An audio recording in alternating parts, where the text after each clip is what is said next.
The morning mist clung to the Bavarian airfield like a shroud as Hauptmann Dietrich Kastner gripped the control stick of the Messerschmitt Me 262, his knuckles white beneath his leather gloves.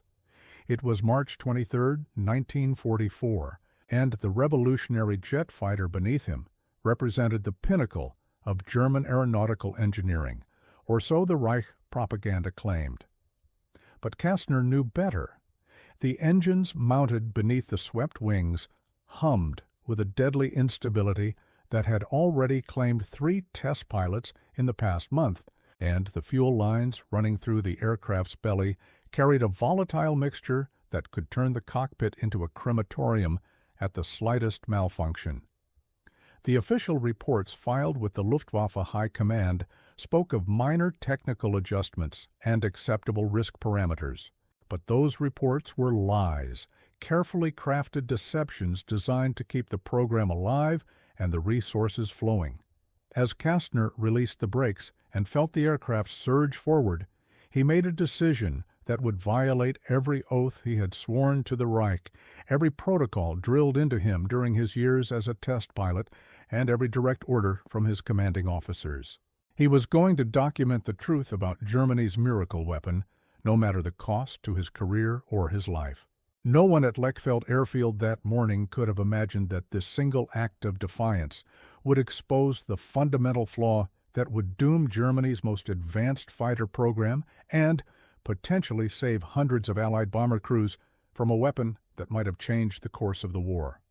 Dietrich Kastner had not been born to revolution or rebellion. The son of a precision clockmaker from the Bavarian town of Augsburg, he had grown up surrounded by the intricate mechanisms and delicate calibrations that governed the measurement of time itself. His father, Heinrich Kastner, possessed hands that could adjust the smallest gear with surgical precision and an eye that could detect the slightest irregularity in a timepiece's movement. These traits, passed down through generations of craftsmen, found their expression in young Dietrich through an almost supernatural ability to sense mechanical flaws and aerodynamic inconsistencies that others missed entirely. While his childhood friends dreamed of becoming soldiers or engineers, Kastner spent countless hours in his father's workshop, learning to listen to the subtle whispers of stressed metal and the barely perceptible vibrations that announced impending mechanical failure. When the Great War ended and Germany's aviation industry began its secret renaissance in the 1920s, Kastner found himself drawn to the flying clubs that sprouted across Bavaria like wildflowers after rain. His first flight, in a rickety albatross trainer at the age of 17, revealed an intuitive understanding of aircraft that astonished his instructors. He could feel through the control stick when an engine was running too hot, sense through the seat of his pants when wing loading exceeded safe parameters, and detect through minute changes in engine sound when fuel mixture ratios were approaching dangerous levels. By the time the Luftwaffe emerged from the shadows in 1935, Kastner had accumulated more flight hours than pilots twice his age and developed a reputation for being able to coax performance from aircraft that others had written off as unflyable. His superiors noted his exceptional skill, but they also recorded his tendency to file detailed technical reports that questioned design assumptions and challenged engineering decisions, a trait that earned him respect among ground crews and wariness among administrators who preferred simpler assessments. When war erupted across Europe in September of 1939, Kastner's expertise made him invaluable as a test pilot for the stream of innovative aircraft flowing from Germany's research facilities.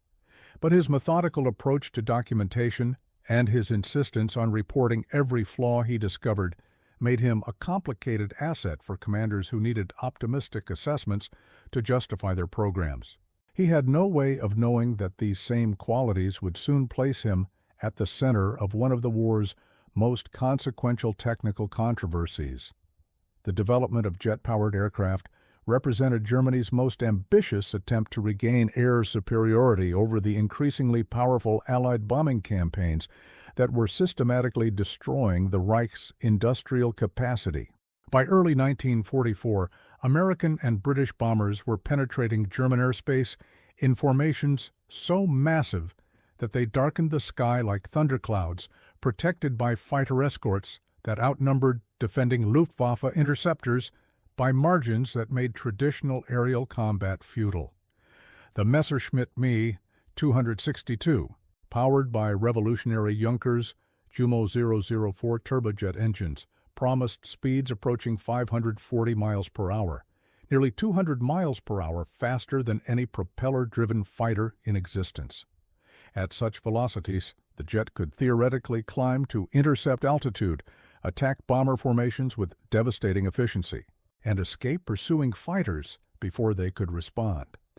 The mathematical advantages were compelling. A single Me-262 could potentially accomplish what required 3 or 4 conventional fighters, and Germany desperately needed such force multiplication as its pilot training programs struggled to replace mounting losses. The aircraft's 430mm cannons could shred bomber formations with a brief burst, while its speed made it nearly invulnerable to defensive fire from turret gunners who could not track such a fast-moving target. Reich Minister of Armaments and War Production. Albert Speer had personally championed the program, allocating scarce resources and high-priority materials to ensure rapid development and production. Heinrich Himmler's SS organization had established special security protocols around the project, classifying every aspect of the aircraft's design and performance characteristics at levels normally reserved for the most sensitive intelligence operations. Even Adolf Hitler himself had expressed enthusiasm for the revolutionary fighter, viewing it as a potential war-winning technology that could reverse Germany's deteriorating strategic position. The propaganda ministry had already begun preparing announcements about the Reich's technological superiority, crafting narratives that would present the jet fighter as proof of German engineering genius and National Socialist innovation. But beneath the optimistic projections and confident assessments lay a web of technical problems that threatened to transform the miracle weapon into a death trap for its own pilots. The first indication that something was fundamentally wrong with the Me-262 program came during Kastner's initial familiarization flights in February of 1944,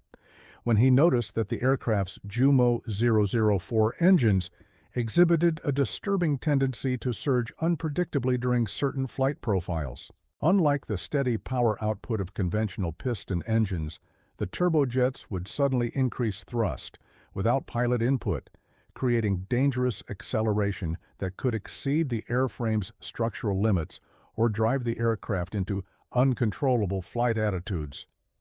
The surge phenomenon seemed to occur most frequently during rapid throttle changes, particularly when transitioning from low power settings to maximum thrust, exactly the type of maneuver required during combat intercepts. Kastner's detailed reports described how the engine surges produced violent yawing motions that made accurate gunnery nearly impossible, and how the unpredictable thrust variations created severe control problems during landing approaches when pilots needed maximum precision and reliability. His technical analysis identified potential causes ranging from fuel flow irregularities to compressor blade resonance, but the engineering teams responsible for engine development dismissed his concerns as the result of insufficient pilot experience with jet propulsion technology. More troubling still was Kastner's discovery that the aircraft's fuel system contained design flaws that could prove catastrophic under combat conditions. The Me-262's fuel tanks were located directly behind the cockpit, separated from the pilot by a firewall that provided protection against engine fires but left the fuel supply vulnerable to enemy gunfire. Even more dangerous was the routing of fuel lines through areas of the aircraft that could be easily damaged by defensive fire from bomber formations, creating the possibility that a single bullet could rupture the system and flood the cockpit area with highly flammable jet fuel. During one test flight, Kastner experienced a minor fuel leak that filled the cockpit with vapors so potent that he nearly lost consciousness before managing to land the aircraft safely. But his report describing the incident was classified and filed without investigation. The official response emphasized that such problems were inevitable during the development phase of revolutionary technology and would be resolved through normal engineering refinement processes. However, Kastner's growing familiarity with the aircraft convinced him that the fuel system vulnerabilities were not minor design issues, but fundamental flaws that would make the Me-262 extraordinarily vulnerable to the concentrated defensive fire typically encountered during bomber intercept missions. As more test pilots reported similar problems and 2 aircraft were lost to unexplained fires during routine flights, Kastner began to suspect that the program's leadership was deliberately suppressing information about the jet fighter's deficiencies to maintain political support and resource allocation. His attempts to discuss these concerns with senior officers met with warnings about the consequences of spreading defeatist rumors and reminders about his oath of loyalty to the Reich. The pressure to accelerate production and deployment of the Me-262 intensified dramatically following the massive Allied bombing raid on Berlin during March 6, 1944, when nearly 800 American bombers penetrated the Reich's capital and demonstrated the complete inadequacy of existing air defenses. Luftwaffe commanders demanded immediate operational deployment of jet fighters, regardless of ongoing technical issues, arguing that even flawed aircraft represented an improvement over the increasingly obsolete propeller-driven interceptors that could barely reach bomber formation altitudes before being engaged by escort fighters. General Adolf Galland, the Luftwaffe's inspector of fighters, issued direct orders for the establishment of the first operational jet fighter unit by June of 1944, with plans to expand rapidly to multiple squadrons as production capacity increased. The timeline was aggressive beyond reason, requiring test pilots like Kastner to validate performance characteristics and develop combat tactics for an aircraft that still exhibited unpredictable engine behavior and dangerous fuel system vulnerabilities. Training protocols were compressed from the usual 6-month program to just 8 weeks, forcing pilots to master revolutionary technology under conditions that would have challenged experienced aviators with unlimited time for preparation. Kastner found himself assigned to develop intercept procedures that would maximize the Me-262's speed advantage while minimizing exposure to defensive fire. But every simulation revealed the same disturbing pattern. The aircraft's engine problems and fuel system weaknesses created windows of extreme vulnerability that enemy gunners could exploit,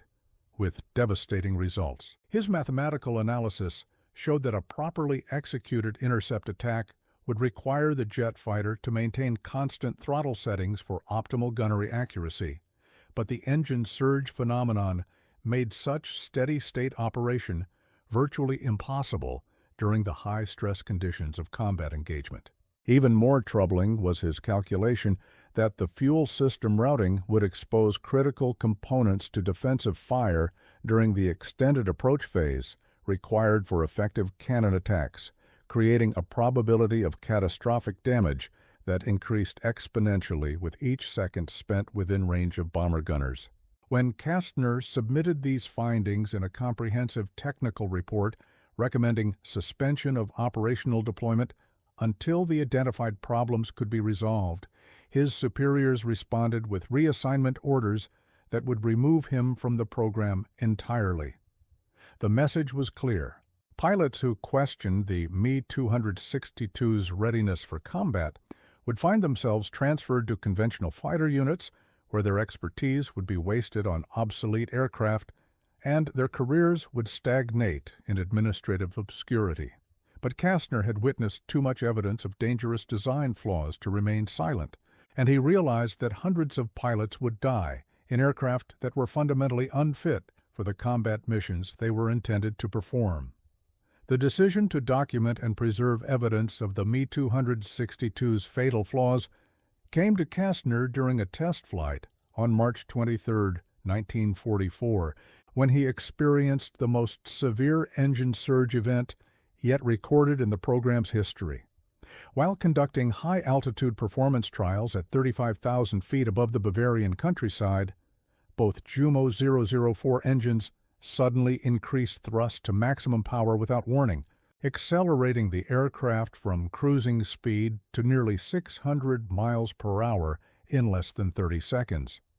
The violent acceleration exceeded the Me-262's design limits, producing structural stress that caused visible deformation of the wing surfaces and created vibrations so severe that Kastner temporarily lost the ability to read his instruments or maintain control inputs. As the aircraft plunged toward the Earth in a barely controlled dive, fuel began leaking from damaged lines in the wing roots, creating a vapor trail that could have ignited at any moment and transformed the jet fighter into a fireball. Only Kastner's exceptional piloting skills and intimate knowledge of the aircraft's systems allowed him to gradually reduce power and regain control before impacting the ground.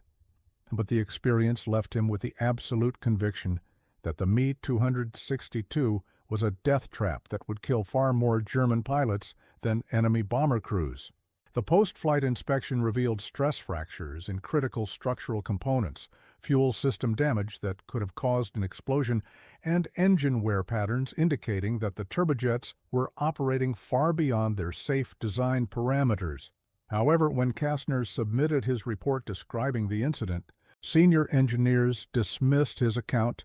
as an exaggerated reaction to normal jet aircraft behavior and suggested that his concerns reflected inadequate adaptation to revolutionary technology rather than genuine safety problems. The official incident report filed with Luftwaffe headquarters described the flight as a successful high-altitude performance test that demonstrated the Me-262's exceptional speed capabilities, with no mention of the structural damage, fuel leaks, or uncontrolled acceleration that had nearly killed one of Germany's most experienced test pilots. Kastner realized that the program's leadership was so committed to maintaining the fiction of the jet fighter's superiority that they would suppress any evidence contradicting their optimistic assessments, even if such suppression cost the lives of the pilots they were supposed to protect. That evening, as he reviewed the falsified report and considered the implications of remaining silent while his fellow airmen were assigned to fly fundamentally dangerous aircraft, Kastner made the decision that would define the remainder of his military career and potentially influence the outcome of the war itself. Working in complete secrecy during off-duty hours, Kastner began compiling a comprehensive technical dossier that documented every flaw, failure, and safety hazard he had identified during his months of testing the Me-262. Using his access to maintenance records, engineering reports, and incident files, he assembled a devastating catalog of problems that revealed the systematic suppression of safety information and the deliberate misrepresentation of the aircraft's combat readiness. The dossier included detailed technical drawings showing fuel system vulnerabilities, mathematical analyses proving that engine surge events would make accurate gunnery impossible under combat conditions, and photographic evidence of structural damage caused by the turbojet's unpredictable power fluctuations. Most damaging of all were the testimonies from ground crew members who described repeated engine failures, fuel leaks, and electrical system malfunctions that had been classified as routine maintenance issues rather than fundamental design problems. Kastner's investigation revealed that at least 7 test pilots had reported severe engine surge events similar to his own experience, but their accounts had been dismissed or suppressed to maintain the program's positive momentum. The mathematical analysis section of the dossier demonstrated that the Me-262's actual combat effectiveness would be far below the optimistic projections used to justify continued development. primarily because the aircraft's technical problems would prevent pilots from employing the tactics necessary to exploit its theoretical speed advantage. Perhaps most significantly, Kastner's research uncovered evidence that senior program officials were aware of the safety problems, but had chosen to proceed with operational deployment rather than delay the schedule to address critical flaws. The completed dossier represented an indictment of the entire Me-262 program that could potentially save hundreds of lives if it reached the right audience, but distributing such information would constitute treason under wartime security regulations and would almost certainly result in court-martial and execution. Kastner understood the stakes perfectly, but he also understood that his silence would make him complicit in sending fellow pilots to their deaths in aircraft that were fundamentally unfit for combat operations. The question was not whether he should act, but how he could ensure that his evidence reached people who had both the authority and the courage to halt the program before it became a massacre. The opportunity to act came unexpectedly during early April of 1944, when Kastner learned that Major General Werner Kreipe, a respected Luftwaffe officer known for his technical expertise and personal integrity, would be conducting an inspection tour of jet fighter development facilities. Unlike the political appointees and SS officials who typically supervised advanced weapons programs, Kreipe had earned his reputation through combat command and possessed the technical background necessary to understand the implications of Kastner's findings. More importantly, Kreipe's position as Inspector General gave him direct access to Luftwaffe High Command and the authority to recommend suspension of programs that posed unacceptable risks to personnel safety. Kastner realized that presenting his dossier to Kreipe during the inspection visit would provide his only realistic opportunity to ensure that the documented safety problems received serious consideration from someone with both the expertise to evaluate the evidence and the authority to act upon it. However, approaching Kreipe with classified information that contradicted official program assessments would require extraordinary care to avoid triggering security protocols that could result in immediate arrest and interrogation. Kastner spent weeks developing a strategy that would allow him to present his evidence without violating security procedures that were designed to prevent exactly this type of unauthorized disclosure. His plan required precise timing, careful preparation, and the cooperation of ground crew members who shared his concerns about the Me-262's safety problems, but lacked the access and expertise necessary to document their observations systematically. The critical moment would come during Kreipe's scheduled flight demonstration, when Kastner would be assigned to fly the general in a two-seat variant of the jet fighter specifically configured to showcase the aircraft's capabilities to senior officers. If everything proceeded according to plan, Kastner would be able to demonstrate the engine surge phenomenon and fuel system vulnerabilities under actual flight conditions while simultaneously providing Kreipe with technical documentation that proved these problems were systematic rather than isolated incidents. The demonstration flight would transform abstract technical reports into visceral evidence that no experienced pilot could dismiss, while the controlled environment would allow Kastner to ensure the general's safety despite the aircraft's dangerous characteristics. But the plan required Kastner to deliberately induce the same engine surge conditions that had nearly killed him during his March 23rd test flight, creating enormous personal risk and the possibility that both he and Kreipe could be killed if the aircraft's structural failures exceeded his ability to maintain control. On the morning of April 15, 1944, Major General Werner Kreipe arrived at Lechfeld Airfield accompanied by a staff of technical specialists and security officers who had been briefed to evaluate the Me-262 program's readiness for expanded operational deployment. The inspection itinerary included static displays of production aircraft, briefings on manufacturing capacity and pilot training programs, and a demonstration flight that would allow Kreipe to experience firsthand the revolutionary performance characteristics that made the jet fighter such a promising weapon system. Kastner had been selected to serve as pilot for the demonstration flight based on his reputation as the program's most experienced and reliable test aviator, a selection that provided the perfect opportunity to execute his plan while maintaining the appearance of normal protocol compliance. As Kreipe completed his preliminary briefings and prepared for the flight demonstration, Kastner made final preparations for what would either expose the truth about Germany's miracle weapon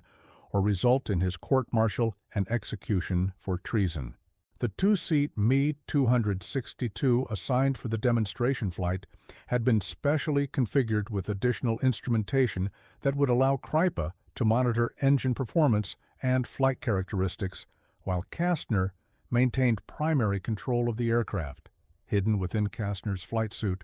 was a waterproof envelope containing copies of his complete technical dossier, including photographic evidence of structural damage, mathematical analyses of combat effectiveness, and testimonial statements from ground crew members who had witnessed repeated system failures. The envelope also contained a detailed explanation of Kastner's motivations for compiling the evidence and his assessment that operational deployment of the Me-262 in its current configuration would result in catastrophic losses among German pilots without corresponding damage to Allied bomber formations. If the demonstration flight proceeded as planned, Kastner would present this documentation to Kreipe during their post-flight debriefing, using the general's first-hand experience of the aircraft's problems to validate the technical evidence and convince him to recommend suspension of the program. But first, Kastner would have to survive a deliberately dangerous flight profile designed to showcase the very flaws that program officials had spent months trying to conceal. As the two officers strapped themselves into the Me-262's cramped cockpit, Kastner could see in Kreipe's eyes the mixture of anticipation and skepticism that characterized experienced aviators encountering revolutionary technology for the first time. The general's flight log included thousands of hours in conventional fighters, bombers, and transport aircraft, but jet propulsion represented a fundamentally different type of flying that challenged assumptions developed over decades of aviation experience.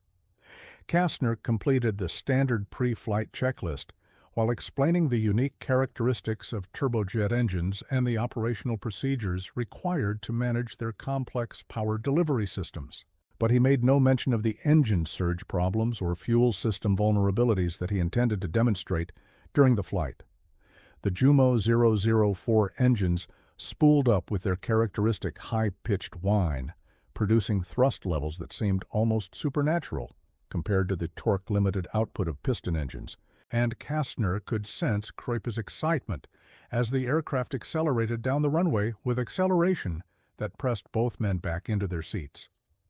The initial climb to altitude proceeded normally, with the jet fighter ascending at rates that would have been impossible in any propeller-driven aircraft, and Kastner allowed Kreipe to experience the intoxicating sensation of speed and altitude that made the Me-262 such an impressive technology demonstrator. But as they reached the altitude band where Kastner intended to induce the first engine surge event, he began the sequence of throttle manipulations that his previous experience had shown would trigger the unpredictable power fluctuations that made the aircraft so dangerous in combat situations. The procedure required precise timing and careful monitoring of engine parameters to ensure that the surge event would be dramatic enough to demonstrate the problem without exceeding the aircraft's structural limits. But Kastner's intimate knowledge of the Me-262's behavior patterns gave him confidence that he could control the demonstration while maintaining sufficient safety margins to protect both occupants. What he could not predict was how Kreipe would react to experiencing firsthand the terrifying reality of flying an aircraft that could betray its pilot without warning at the most critical moments of flight. The first engine surge occurred at 28,000 feet during what appeared to be a routine power reduction for level flight, when both Jumo 004 turbojets suddenly increased thrust to maximum power despite Kastner's control inputs commanding reduced power settings.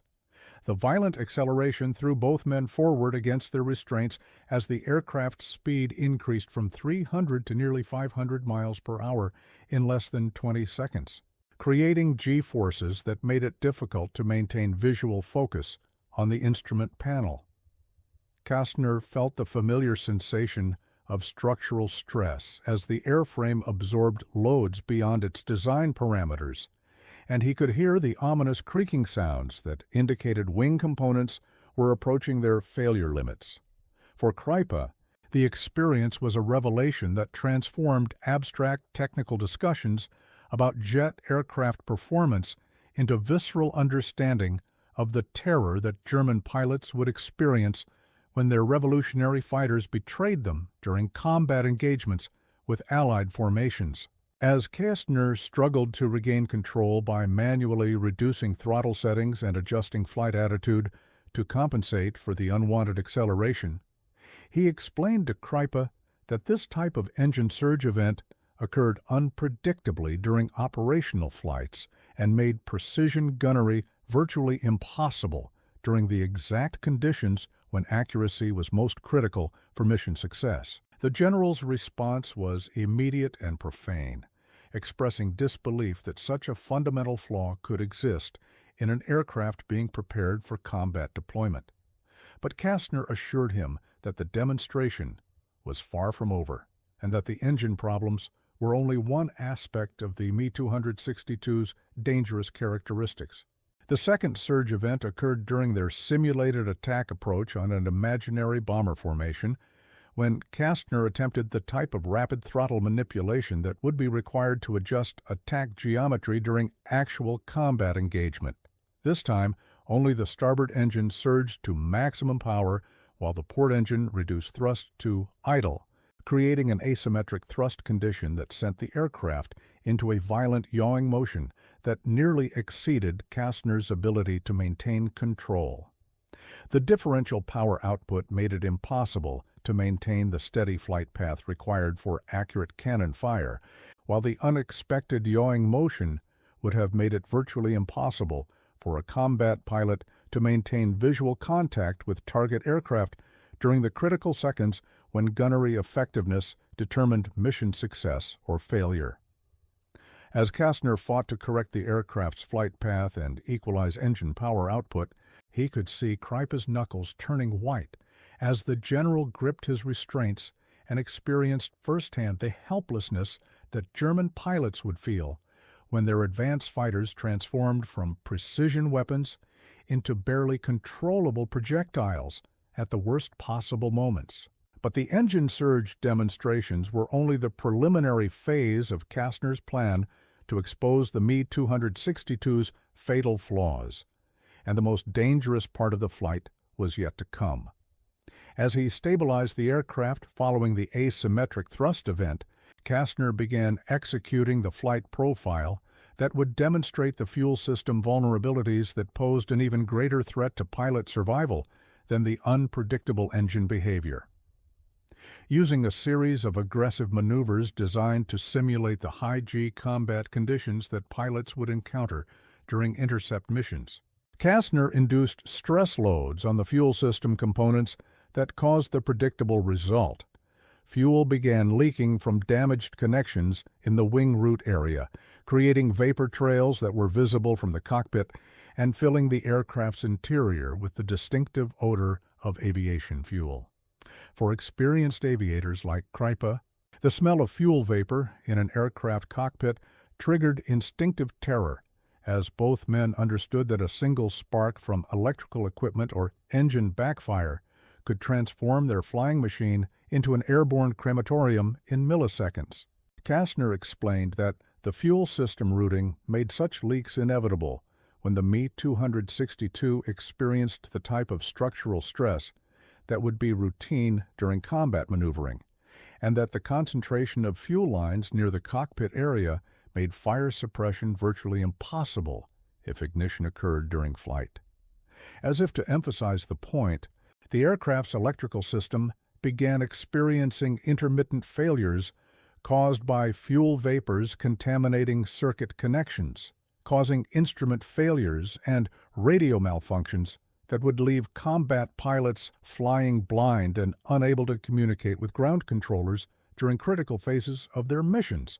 The combination of unpredictable engine behavior, structural stress beyond design limits, fuel system failures, and electrical malfunctions created a cascade of problems that made the Me-262 not just ineffective as a weapon system, but actively dangerous to the pilots assigned to fly it into combat. Kreipe's aviation experience allowed him to understand immediately that the problems he was witnessing were not minor technical issues that could be resolved through routine engineering adjustments, but fundamental design flaws that would require complete aircraft redesign to address properly. As Kastner nursed the damaged aircraft back to Lechfeld Airfield, managing multiple system failures while maintaining sufficient control authority to ensure a safe landing,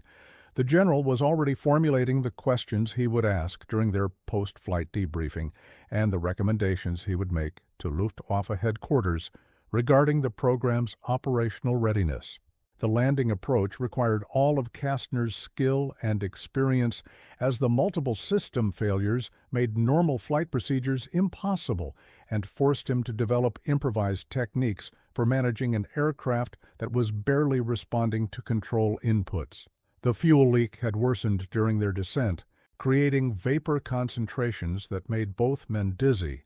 and reducing visibility through the canopy as fuel residue clouded the transparent panels.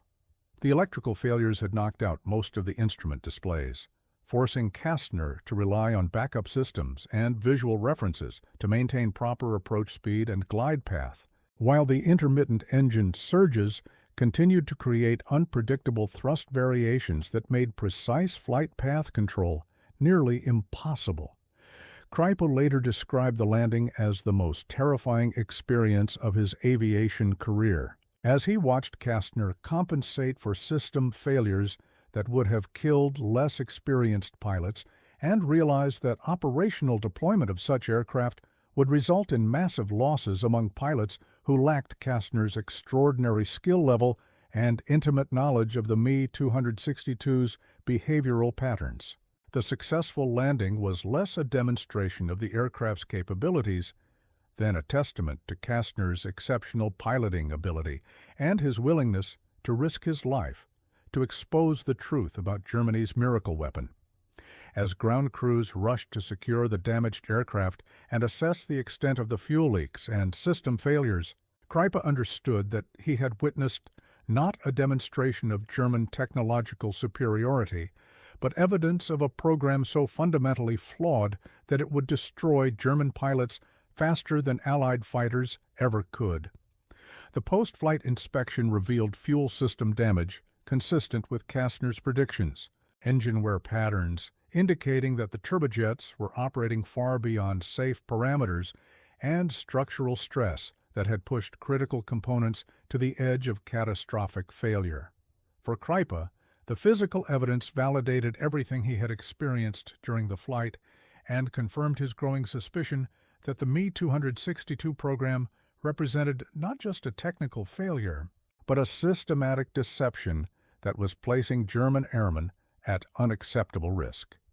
As the two men walked away from the damaged aircraft, Kastner knew that the moment had come to present his documentary evidence and make the case that could potentially save hundreds of lives by exposing the truth about Germany's most advanced fighter program. The post-flight debriefing took place in a secure conference room where Kastner presented his complete technical dossier to Kreipe, including photographic evidence of repeated system failures, mathematical analyses proving that the aircraft's problems made effective combat operations impossible, and testimonial statements from ground crew members who had witnessed the systematic suppression of safety information. The documentation painted a devastating picture of a program driven by political considerations rather than technical merit. where senior officials had chosen to ignore fundamental design flaws rather than delay deployment schedules or acknowledge that Germany's miracle weapon was actually a death trap for its own pilots. Kreipe's technical background allowed him to understand immediately the implications of Kastner's findings,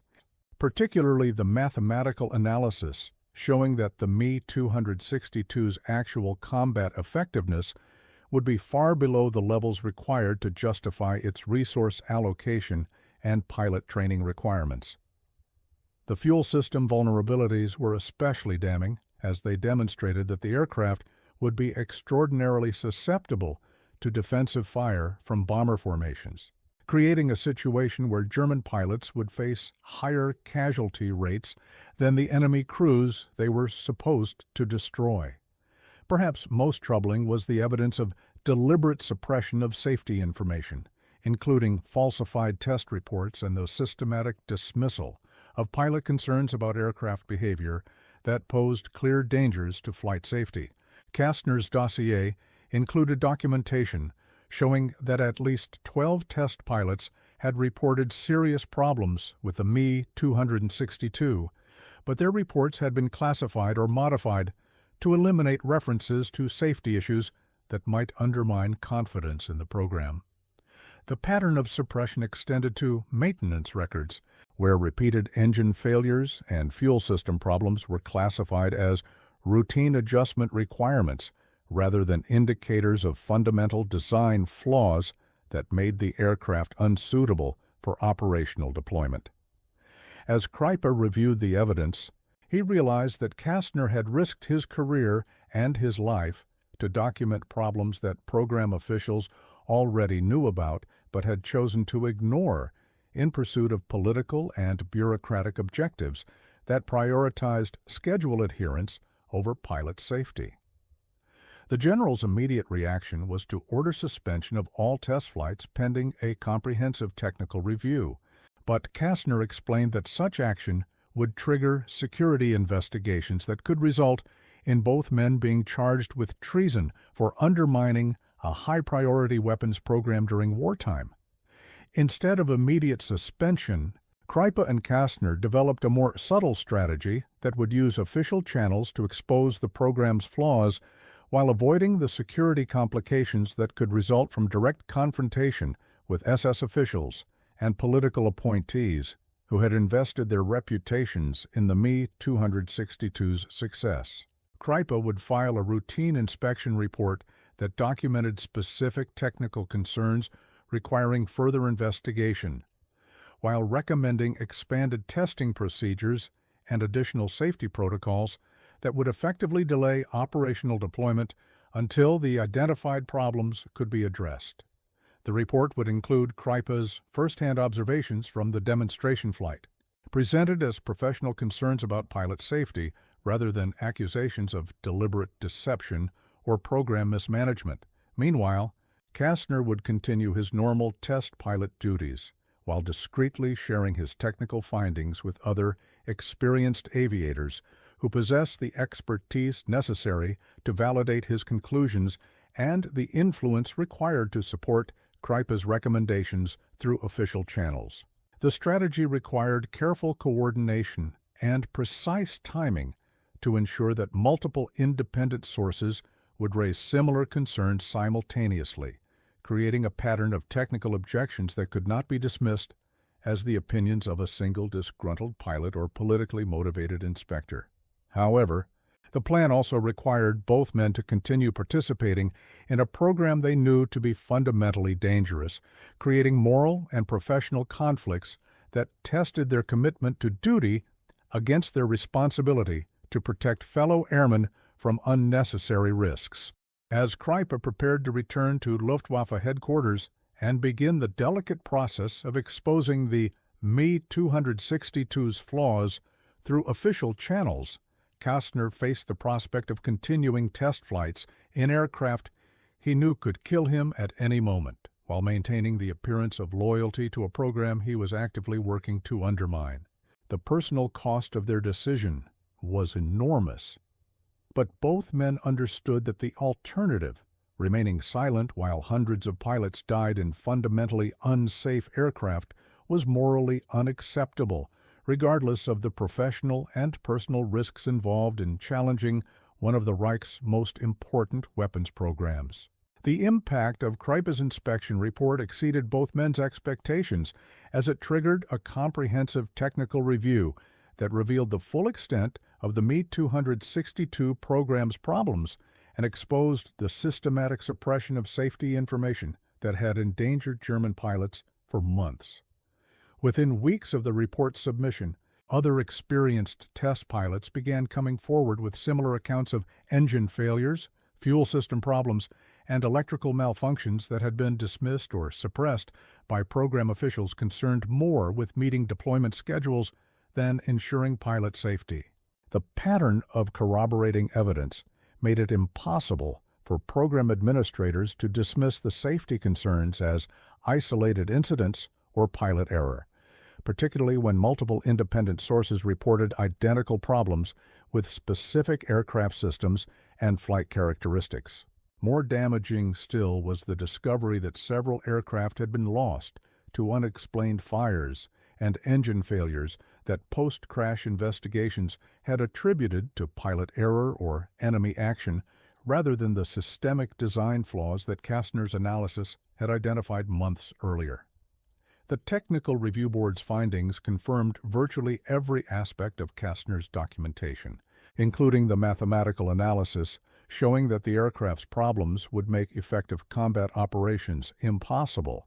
and the fuel system vulnerabilities that posed unacceptable risks to pilot survival.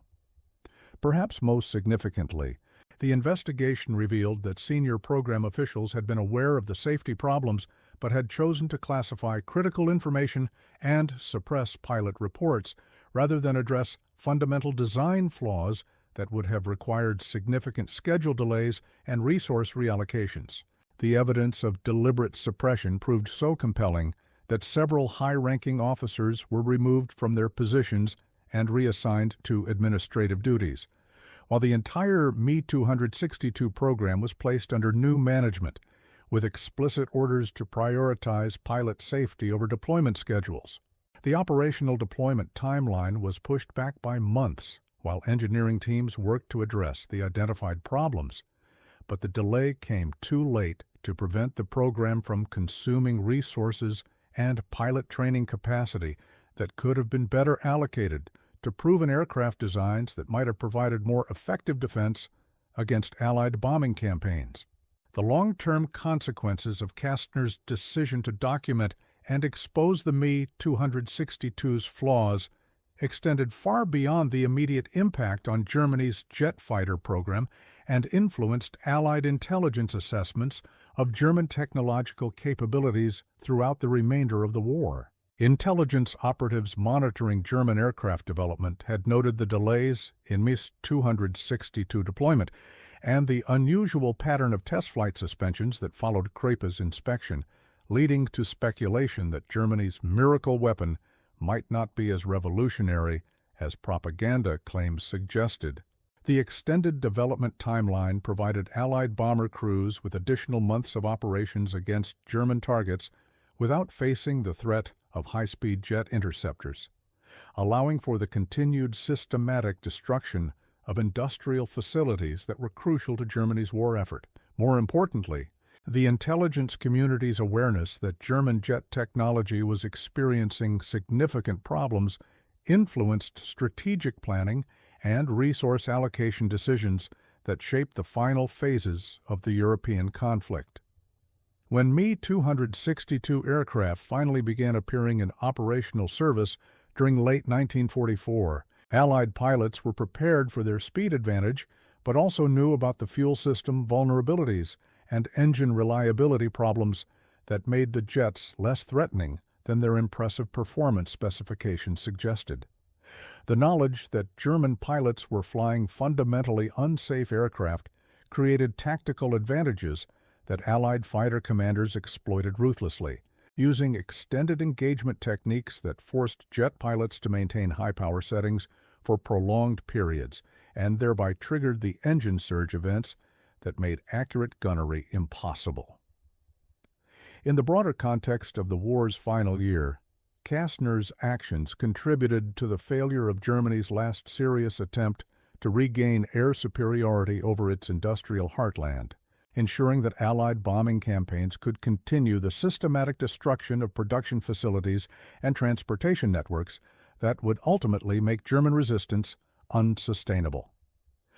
After the war ended, Kastner returned to Bavaria and resumed his career as a civilian test pilot. But he never spoke publicly about his role in exposing the Me-262's flaws or the risks he had accepted to protect fellow airmen from an aircraft that could have killed them more efficiently than any enemy fighter. The story of Dietrich Kastner and the Me-262 program reveals how one person's decision to prioritize truth over loyalty can influence the course of history in ways that extend far beyond immediate circumstances or personal consequences.